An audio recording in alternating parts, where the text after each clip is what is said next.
U.S. hockey win over Russia has a lot of people remembering the 1980 Miracle on Ice. We sent Whit Johnson to Sochi to bring you the stories you can't get watching prime time, and he scored.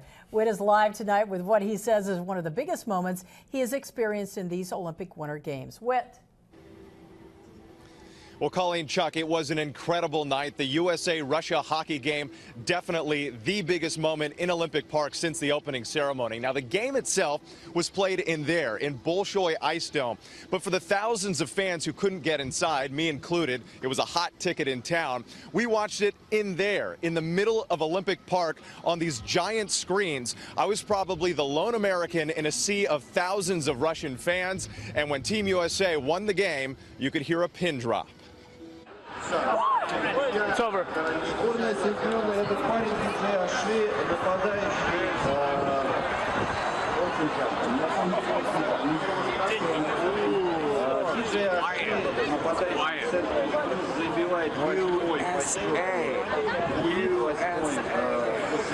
I watched the game with Alex Prudovsky, our Russian interpreter and media specialist.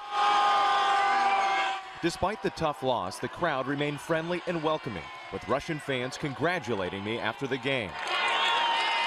On the ice, the classic rivalry lived up to expectations. The match tied at 2. It went to overtime, then a shootout.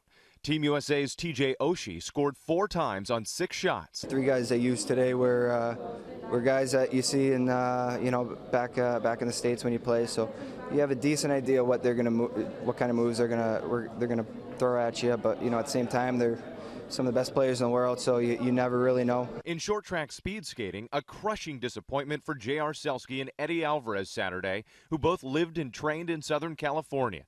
In the men's 1,000-meter quarterfinals, they both stumbled and fell, failing to advance to the semis. They'll have 2 more shots at a medal, the 500-meter and the team relay next week. Yeah, it's part of the race. I guess he slipped a little bit, went down. I was in a bad place at the wrong time, so it's all right.